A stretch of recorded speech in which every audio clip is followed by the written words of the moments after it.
Doing absolutely great tonight.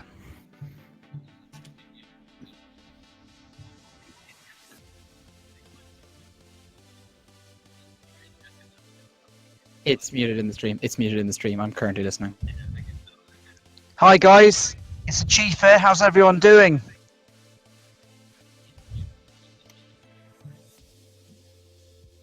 Hi guys, it's the Chief here. How's everyone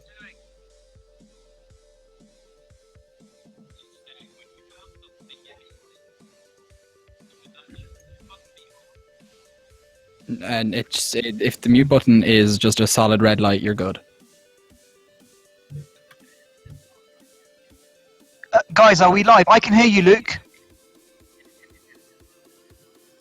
No, Chief. So Chief, it's basically you and I broadcasting live right now to 16 people. Okay. Okay, sorry guys. We're just having a small bit of technical issues right now.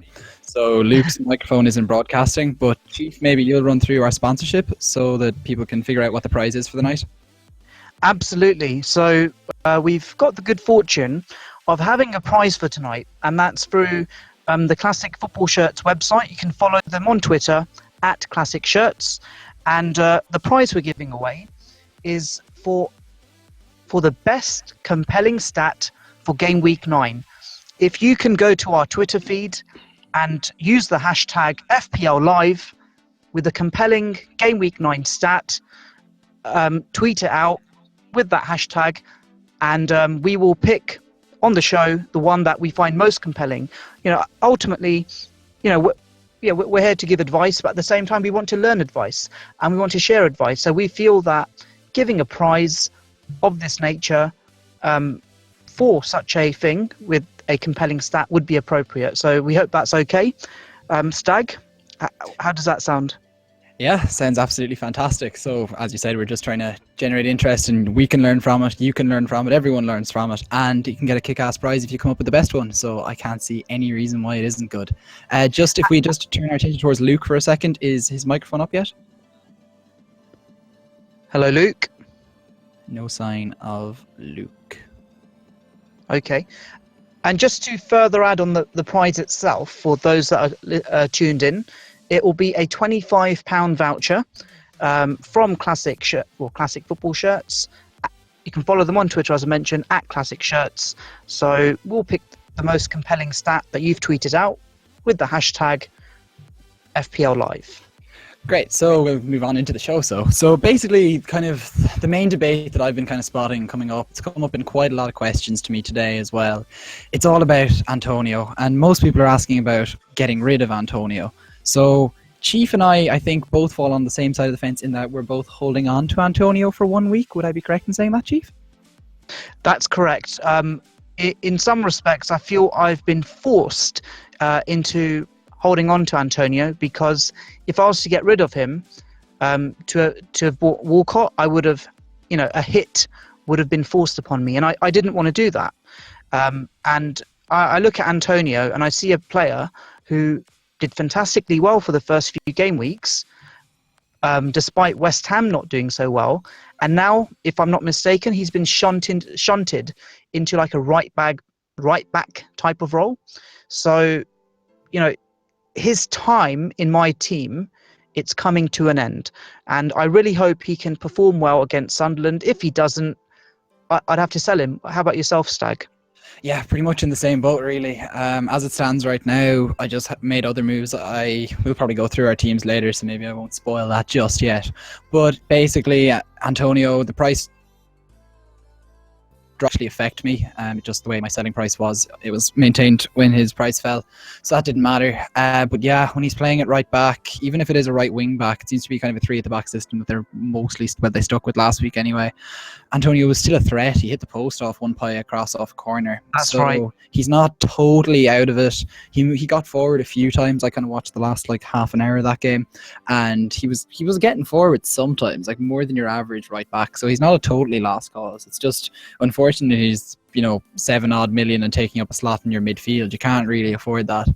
So yeah, I think the Sunderland game is pretty much his swan song in my team, and after that I'm gonna have to get rid of him too. Who for? Well, I have Walcott. That's where a lot of people were going with him this week. Who would you be looking at? Well, I had to sell Sterling, and I bought Walcott as well. And my reasoning was that Raheem Sterling, he's had two fails for the last 2 game weeks, and Walcott's just been scintillating since the start of the season, and it just made sense to get Theo Walcott into my team, even though I have Alexis Sanchez. And one of my drivers was good run of upcoming games for Theo Walcott, but also by selling Sterling and getting Walcott, I saved 0.6 million that I've now banked for my FPL squad. Now, some people will say, oh, you're selling Sterling, they've got a good run of upcoming games. What I would say to those people is Kevin De Bruyne is back, and he will most likely overshadow Raheem Sterling. I mean, he might complement him, but I feel that he might come to the fore more so as he was before his injury. Yeah, and you'd kind of hope so. I just don't know what to do with Antonio, really, and it's a matter of holding on. I'm kind of looking across, by the way, at you guys. You're asking us in the chat if we're listening. We're listening to you, or we're reading what you're saying. We're listening. Don't worry. Yeah, we see you asking. Are the podcasters reading this? I see you anyway. Just General is there in the chat agreeing that Sterling to Walcott is what he did also. And then Keane McKenna is getting on to me about the formation that Bilic uses. It's hard to see, really, with regards to Antonio. Yeah, I pretty much agree with you, Keane. But just the way Antonio was getting forward that a little bit more, it seems to have been more of a wing-back role than a classic right-back. Chief, will you just explain what's going on with the stat just one more time there for James Parter? He's a little bit confused. The prize stat, is that what he'd like to know about? Yeah, no, not the prize. Exactly. How do we actually go about giving the entry? Oh, okay. So simply reply to any of our tweets on Twitter, be it myself or Stag, but use the hashtag FPL Live, all one word. Tweet out a compelling stat related to game week 9. We'll pick the best one on the show, and the winner will get a £25 voucher courtesy of Classic Football Shirts. Yep, so that's pretty much the crux of that one, guys. So hopefully that clarifies that for you, James. Max is wondering, pasta or egg. Did I dodge that question last week? I must have. I'm going to go with pasta, but eggs are great in omelettes, and I love me some omelettes. Yeah, James says cheers, Chief. So there you go. One satisfied customer at least. Right. Going across, what questions have you been getting a lot of, Chief, this week? What are people asking you? It's from what I've read on the timeline. It really comes down to captaincy picks. A lot of people, the hashtag always captain Aguero. That took a hell of a thumping last week when he got a -1, times it by 2, got a -2 with that missed penalty. So I think captaincy will be quite divided this game week. For sure. Sorry, go on. And yeah, I mean, for myself, Aguero's been benched twice if we include the Champions League match. So I'm a bit reluctant to captain him. And if we include his last 3 games, he's actually missed 2 penalties, if I'm not mistaken, if we include international duty. So for me, it's looking further afield. And I've gone with Theo Walcott. How about yourself? Fair enough. Yeah, as it stands right now, if I look at my team, the armband is on Theo Walcott at home to Middlesbrough at the Emirates. Now, Middlesbrough haven't been poor defensively ever, really, this season. And I'm kind of looking across the rest of my team. There's Payet at home to Sunderland, but West Ham haven't been good at home. And then there's Firmino at home to West Brom, but West Brom, they don't defend or don't concede that much. And yet then we have Aguero, who suddenly fills us all with a small bit of trepidation. And it's playing Southampton too, who have been one of the most solid defences in the league over the last, let's say, well, okay, I'm including games outside of the Premier League, maybe the last 7 games. Like, if you think of their European games, their league games, their everything, their League Cup games, they've been really, really solid. Didn't they even just lose a streak maybe last weekend where they'd gone 6 games on the trot without conceding a goal? So you can't. It's hard to just jump on the always Captain Aguero bandwagon. And then we look across at Austin. I brought him in this week. Spoiler on my team. Yeah, I know. Yeah, What was your driver for getting Austin? Form over fixtures, Chief. And I watched John Stones walking around like some sort of giraffe during the week, and even last week as well, as Messi and co just kind of steamed past him. Well, no, they didn't really steam past him, and like the Man City defense just created the steam for them or something. It was a mess. And then you've Lukaku, who's playing away to Burnley as well, and Burnley have also been good at home.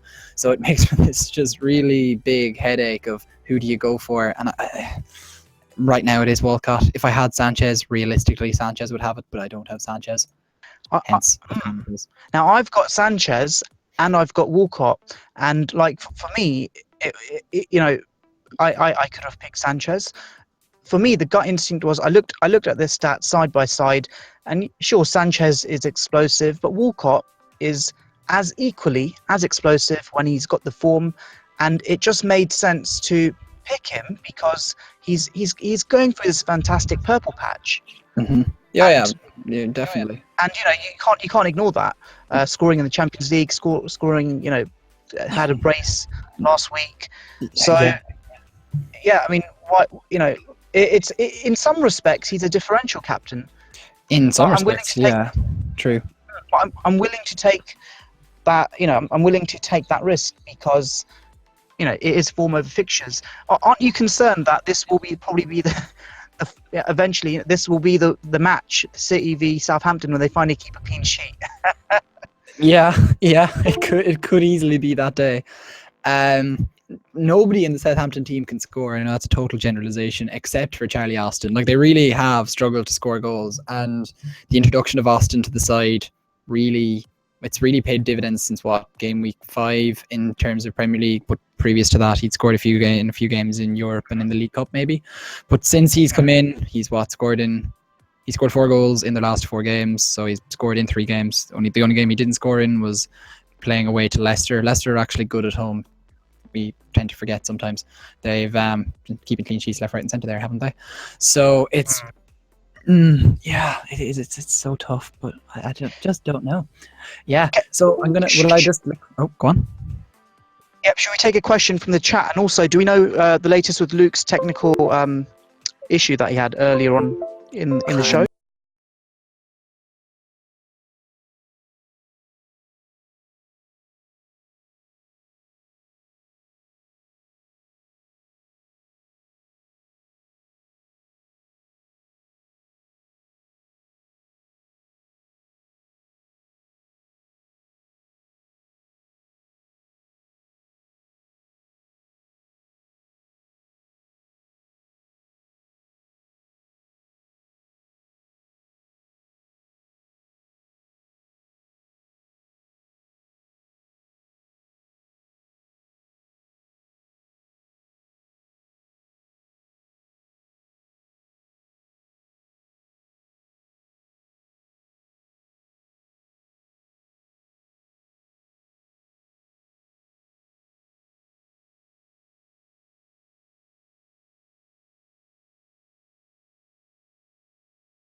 Mess in the actual comment section for a while there, but I just see him there saying, sorry guys, stream audio just went out. Stream audio should now apparently be back. Oh, are we back? Hello? Yeah, stream audio's back. Great. Hi guys. Perfect. Can guys just confirm in the chat? Yeah, Fix Faxer Promotions has said, yup, we're back, so we're good. Perfect. Let's take another question. Looking through the questions, people are worried about the old question of last season that Luke and I referred to last week, and the whole the Spurs wingbacks. The rotation nightmare. It's coming back. Yeah, it's coming back. So someone's asking thoughts on Danny Rose in general, and then there was something along those lines further back as well. I wouldn't, like, with Danny Rose. Granted, he's got the attacking prowess. He plays for a Spurs team that is capable of keeping clean sheets once every other game week. But the rotation risk, it's clearly evident. I wouldn't get him, to be honest with you. If you're gonna get a defender from the Tottenham team, I mean, people are going for Walker because they can afford the funds, but you've got to pick one of the centre backs, to be honest with you. And if you can't really do that, you have to go for Lloris.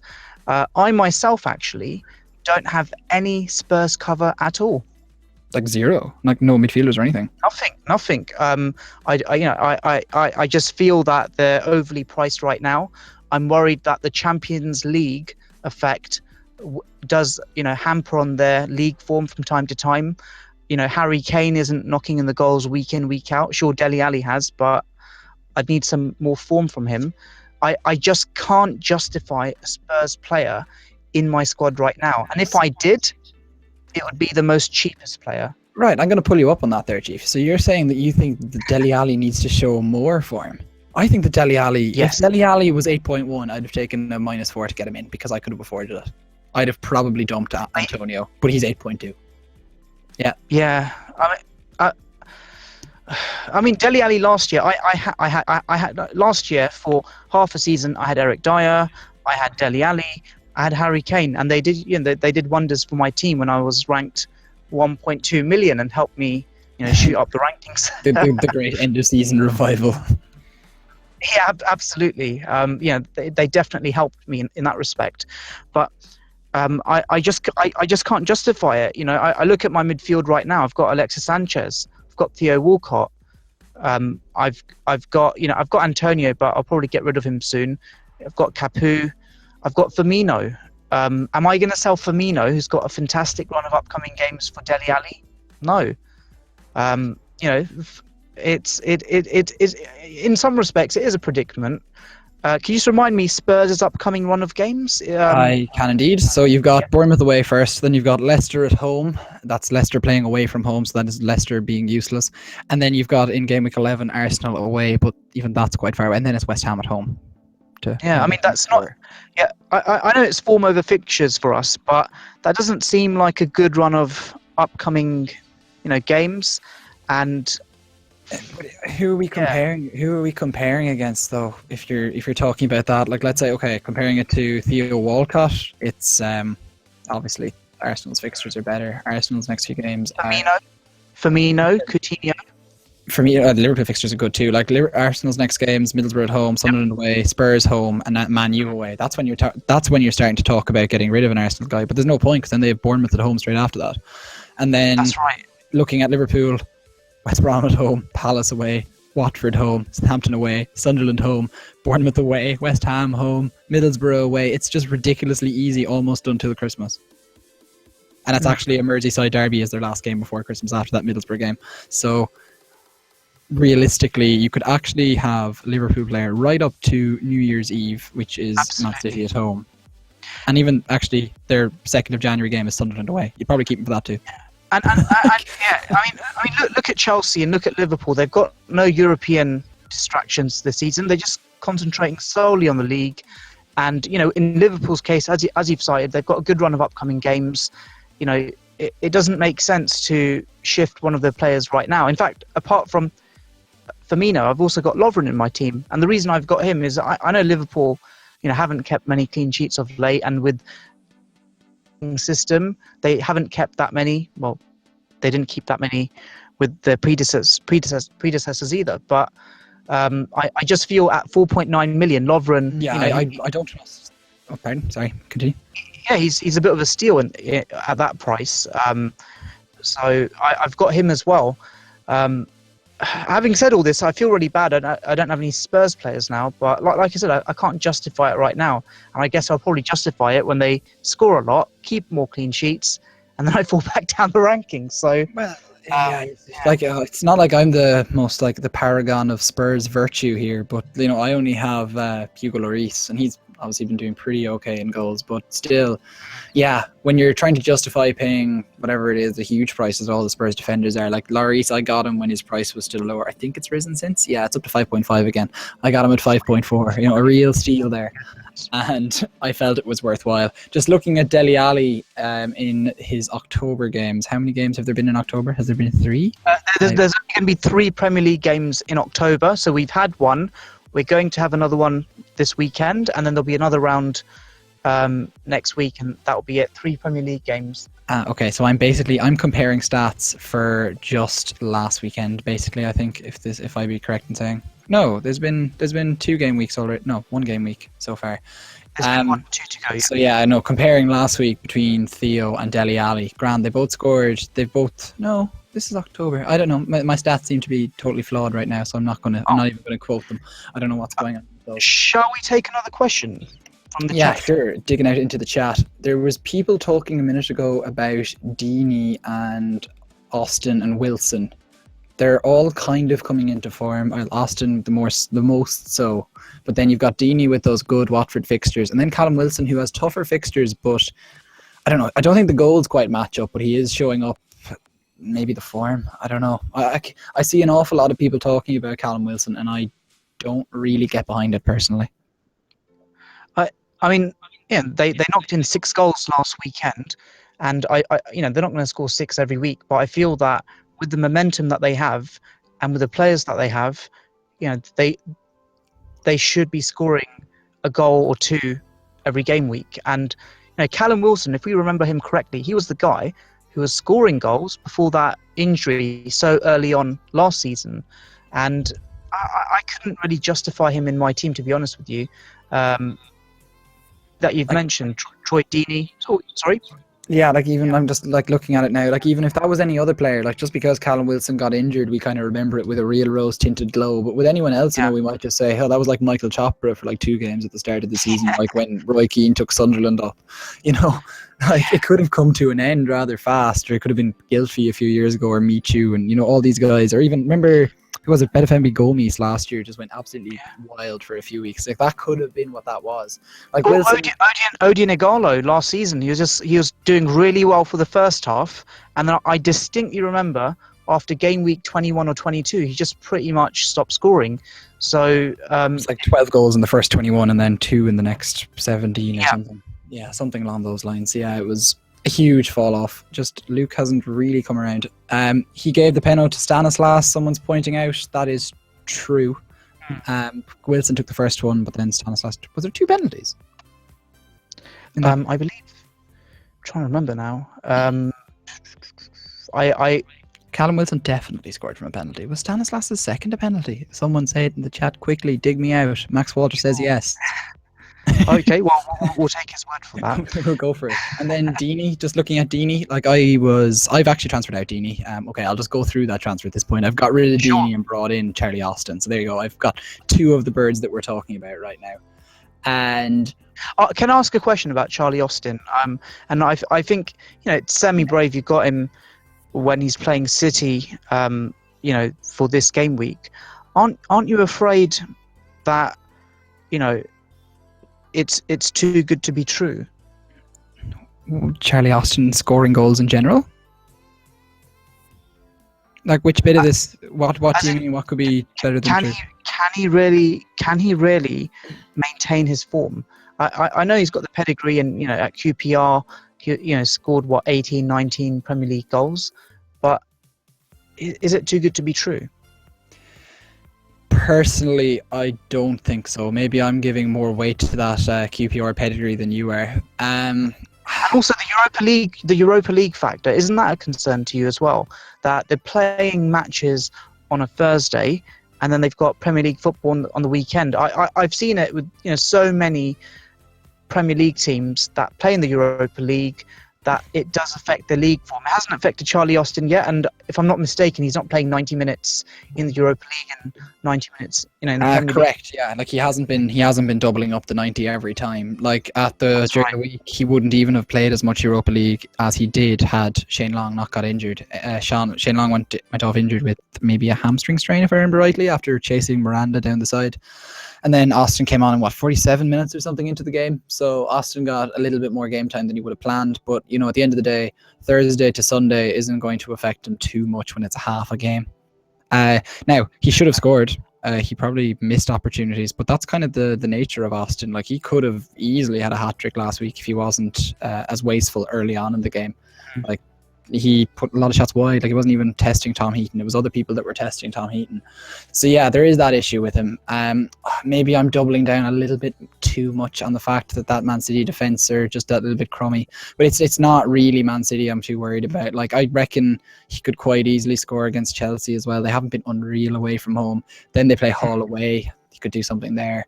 Like, it's not the best. It's not the best set of fixtures at all. But I don't know. I felt he was better than Igalo anyway. Igalo seems like a goal every 2 or 3 games player. You're talking about the Igalo of last year, is that correct? Or sorry, I'm on about Deeney actually. Sorry, apologies. Oh, Deeney. Yeah, Deeney. Deeney isn't a 1 in 2 goals person in my estimation, and I think you've made the right call in getting Austin for the long term, and he's not playing 90 in the Europa League, so that's a good factor in that respect. Just a quick point, if that's okay. I've noticed we've got an interesting stat on the Twitter feed. West Brom have drawn with Liverpool in 4 of their last 5 meetings, including the last 3. And that was by James Parter. Thank you very much for that. If we've got any more stats, and even James created that account just to give us that stat. There you go. That's dedication.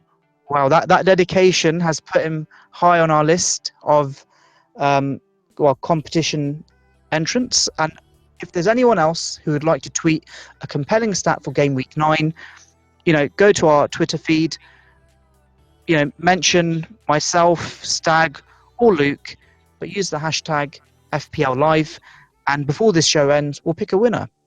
So looking into the chat now, I just see a Summertime is mentioning Gylfi. What do you think of Gylfi now?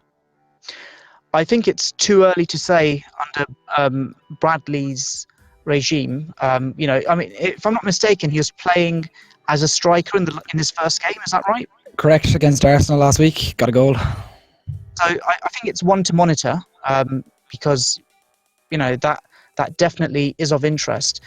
I wouldn't get him in my team just yet. I can't justify his selection. Are Swansea going to score? He's a 7.2 million midfielder. He's at home to Watford and then away to Stoke next. I think it's too much. Swansea's form hasn't been that great of late, and I know they bagged the 2 goals. Are they going to score 2 goals every game week? It's so impossible to know. Sometimes managers arrive at clubs and just inject so much energy into them and they play so much better. And then sometimes, it just kind of passes off as if nothing happened and nothing really changes and they just continue to be mediocre. And it's hard to know what is Bradley going to do with that team yet. Yeah, it is too early to say. I'm just trying to think, can you justify Gylfi Sigurdsson? I'm not saying he's rubbish. I'm actually a fan of his, and I have a lot of respect for him, and I've picked him many times over the past few years, but I wouldn't get him just yet. Let's have another question. Fair enough. So another one that's close to your team's heart, Rashford. Chief, what are you going to do about him? Max Walsh is asking thoughts on Rashford. Fix Faster is saying that he reckons he's going to be rotated. Amin is saying that there's no argument to keep Rashford, and yet you're keeping Rashford. I'm keeping him by force, in the same way as I'm keeping Antonio by force. That if I get rid of them, if I got rid of them this week, I'd have a hit would have been required. How I see it, Rashford did not start against Fenerbahce on Thursday, so I take that as a good sign. And Mourinho is turning up at his old stomping ground, so he'd want to have a good impact there. And I expect Rashford will start. Will he start as many matches as he's done going forwards? Probably not. But I'm hoping he starts this weekend, and I hope he scores. But he's not a long-term prospect, despite his cut price value. And like the strikers that we've covered. In all honesty, Austin, Deeney, Wilson offer more value in the sense that they are the main attacking outlets in their teams, you could argue. Whereas with Rashford, he gets nullified by Ibra, Mata, all the other Manchester United players around him. He's not their main person, and that is a concern for me. So I would sell him if I was able to without a hit. Incoming stat from FPL Forecast. Stat for Everton versus Burnley. Fixtures plus Lukaku captainers. That's who he's talking about too, I think. So Everton versus Burnley fixtures and Lukaku captainers. Right. Burnley have had under 2.5 goals in their last 11 home games. Everton under 2.5 in their last 3. So basically, I think what FPL Forecast 2, if I remember rightly, has a differentials 11 that's doing unbelievably well at the moment in the world rankings. He's are you steering clear of that? So Forecast, that's Forecast the man to ask at the moment about things. That is, I think that's definitely food for thought. And I don't know. I mean, Lukaku bailed me out last week, or not just him. Holbass and his 15 points as well. I just thought I'd get that in there as well. Yeah, and even actually, you're on the money. There's someone was asking there a second ago about thoughts on Holbass. I think it's Amin again, actually. With him, I bought him on the basis that he has shown attacking prowess earlier on in the season. He's not strictly playing as a defender. He's almost playing in a wing-back type role. And I believe that with him, he offers value. But my biggest concern with Watford is that they don't keep clean sheets. And they're awfully lucky against Middlesbrough on Sunday.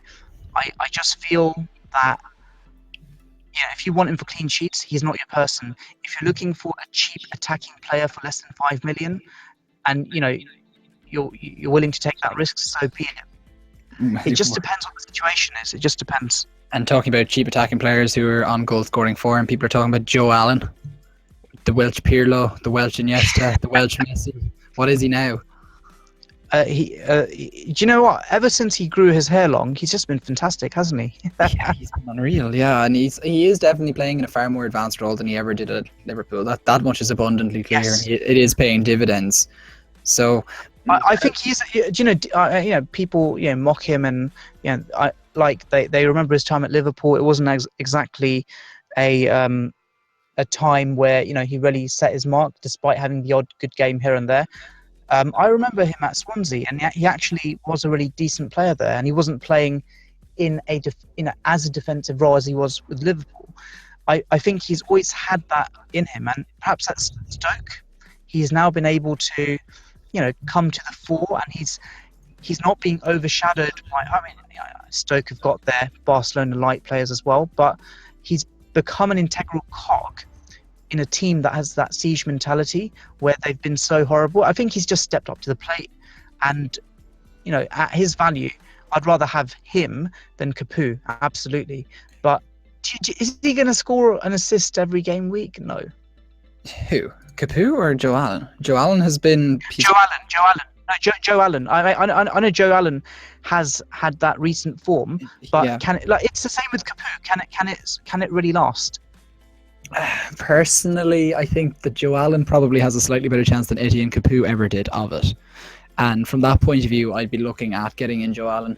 His price is due to go up again tonight. That's a heads up to all of you people there who are even thinking about getting him in. He's at 4.9 now. He's going to be 5. To 5 million. Yeah.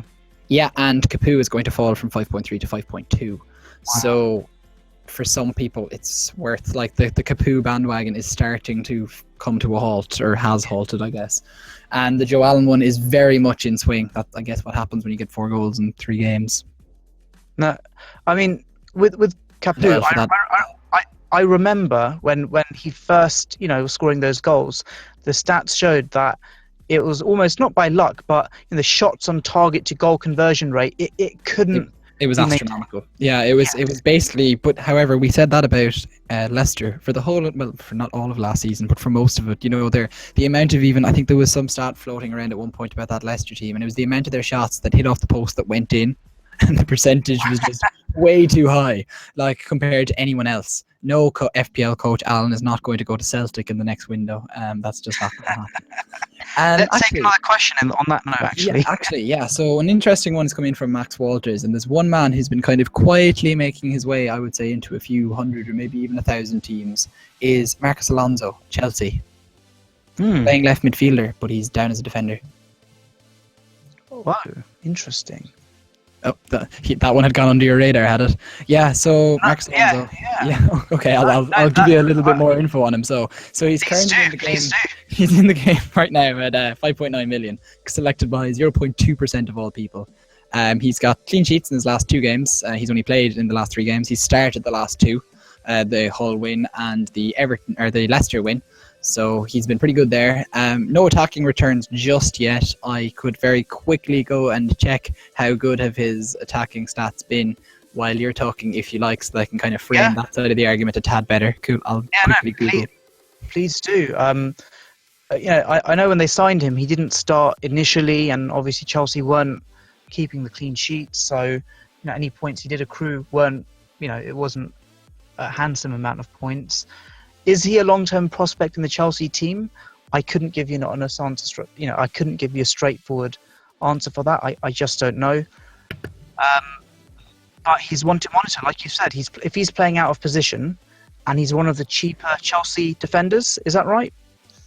Yeah, well, cheaper in the sense that, Aspi is the most popular. He's 6.0. Cahill's 5.9. Ivanovic, who's out, and that's why he's in the team, is 5.9. How long is Ivanovic out? Expected back the 29th of October, so says FPL. David Luiz is 6. So Alonso is currently, the joint cheapest if you're not going for Courtois into that team. I wouldn't buy Alonso just yet. You have to see how it... Well, okay. There have been quite a few clean sheets, I guess, since he's been in the team, but it's very hard to go with anything on that yet. So I've just kind of managed to quickly work together a few stats about Marcus Alonso. Right, so here, you see, guys, look, I'm going to win the voucher if you're not careful here with my stats. We've got, just to clarify, speaking of stats, we've got 5 minutes for people to give their compelling stat for game week 9. Please tweet it out, copy me and or Stag into that tweet. Any compelling stat, you have to be in it to win it, and we'll pick the best one before the show ends. So why not? FPL Keg actually dropped a stat on us too. Arsenal have won only 1 of their last 6 against Middlesbrough, 4 draws and 1 loss.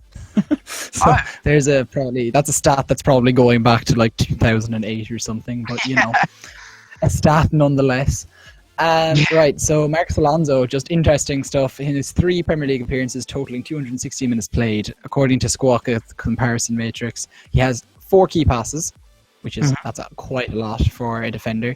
Which in the chances created, and that's 4 chances created as well. So they were all the chances he created were key passes. They were all pretty good. 6 shots, and 4 of those have come from inside the area. How many matches has he played in the Premier League? Like 216 minutes, 3 games this year. The last 3, basically. He played a small bit of 3 weeks ago and then 90 in the last 2. So you're telling me that in 216 minutes, he's had 6 shots and 4 key passes? Yes, and 4 of those shots were from inside the box. Okay, that's definitely someone to monitor. My only concern would be, if is he a rotation risk? And right now, he might be. You don't know. But if he carries on performing as he does, they might keep him.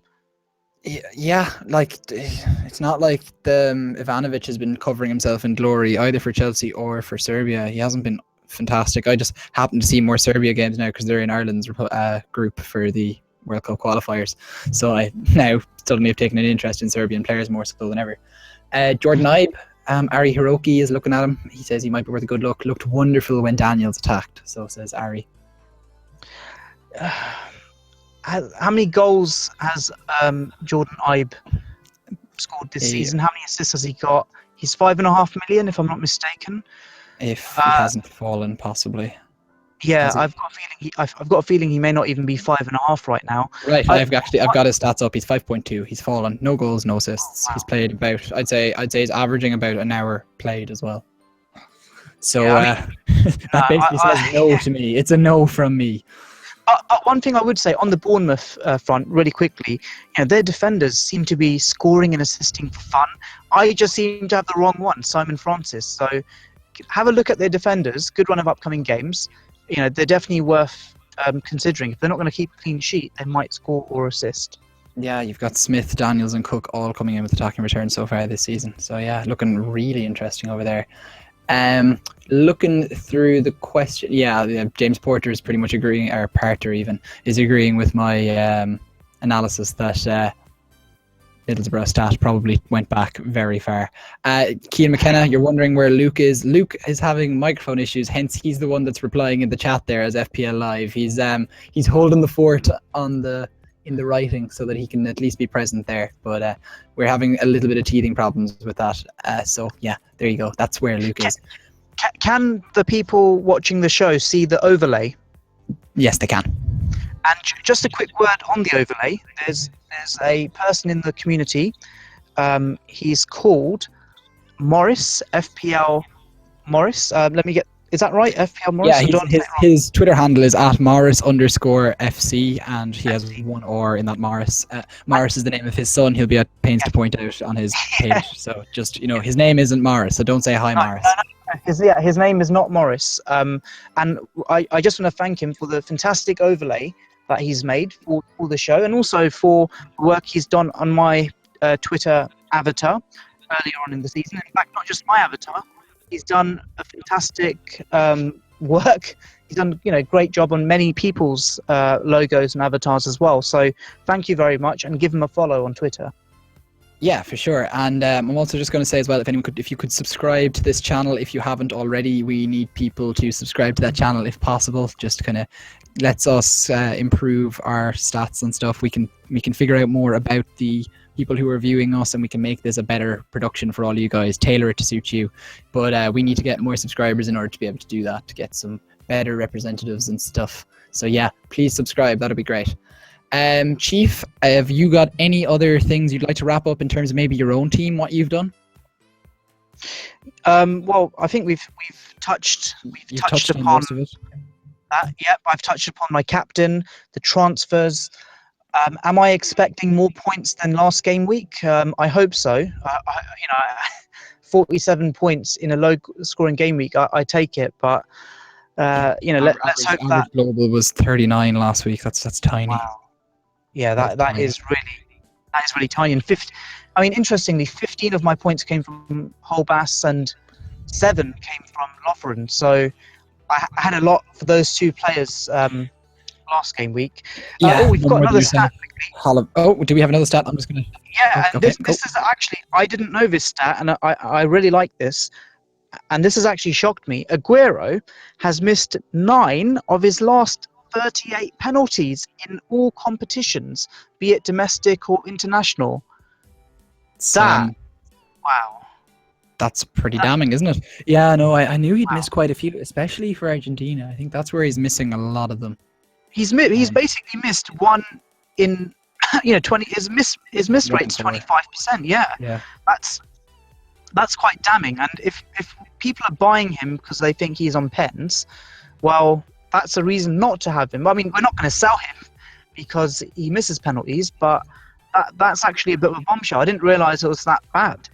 And on that note, I want to nominate that tweet as the most compelling tweet for Game Week 9. How about yourself, Stag? To be honest, I think I'm inclined to agree. I think I'll just go through the other stats that we heard again earlier, just for the sake of it. The West Brom have drawn with Liverpool in 3 of their last... What was it? West Brom have drawn with Liverpool 4 in the last 5 meetings. That's including the last 3. That's right. Interesting stat, but it doesn't tell us too much about Game Week 9. Probably the same, if not more so, with that Middlesbrough and Arsenal stat, because we're talking about a team that probably included Jens Lehmann for that. Yeah, that's a long 18-year-old Theo Walcott. and they were still saying he had bags of potential at the time. Yeah, it's still nuts. I know. All the other stats, I'm just trying to think quickly about them. Yeah, I'd even said that Burnley were pretty good at home. So forecast stat, while useful, I think it's going to have to go to that Aguero one. That's actually shocking. I hadn't actually seen it put down numerically. So, should we give a congratulations to Mish, aka @Shekibu on Twitter? Yeah. I think you've won our first competition of the show and of the series. So, congratulations. So, congratulations, Mish, and contact Chief, I guess, in order to sort that one out for you. Right, I think we're coming to an end. So, are we, Chief? We are indeed. Let's wrap up. Should we take one final question from the chat? I feel as if we haven't taken as many as we did last week. Just one final one, and then we'll call it quits. The people are asking all sorts of questions, but the questions we've all answered, they're all the same. I found, any confidence left in Ibra, said a summertime. No, and I'm glad I sold him for Rashford because it unlocked funds elsewhere. Yeah, no doubt Ibra will score again, but you know, the form he showed in the first 4 or 5 game weeks, it's not been apparent for the last 4 or 5 game weeks. And I think at 11 plus million, he's not worth it. You can get better options, Diego Costa, Charlie Austin if you go down the cheap end. I would say sell Ibra, unlock funds, and invest elsewhere. Yeah, and I'm pretty much agreeing. Same thing. I can't imagine why you'd have held on to Ibra for this long. You've shown amazing patience. Yes, and by the way, whoever, it's Ari, I think. Is it Ari? It is Ari, is asking, is Scott Dan coming in this week? Most likely, yes, according to the news. Oh. So, right. Perfect. I'm going to say thank you for listening, everybody. Thank you very much, everybody. Likewise. Best of luck in game week 9, and we'll be all talking to you again. Sanchez or Walcott for captain? I'm going Walcott, Ashir, but I'd probably go Sanchez if I had him. And on that note, I'm going to wrap it up after taking one last question. And for FPL coach, the Costa ban, I guarantee you the Costa will get a yellow card this weekend, and then he will be banned only for a Capital One Cup game or League Cup, whatever they call it these days, and it won't matter. It won't affect Premier League. That's something that's definitely worth watching out for. Any player that's got 4 yellow cards and picks up another one this weekend and they've got League Cup during the midweek, they're not going to miss out for game week 10 because the League Cup counts for serving a ban. And just on a final note from my side, I'd like to also thank Classic Football Shirts at Classic Shirts on Twitter for the prize that they've sponsored. And we've announced the winner, and I hope he enjoys his prize. Yep. So, all right. Thank you very much, everybody. We'll see you here again next week. Good night. Good night. Bye.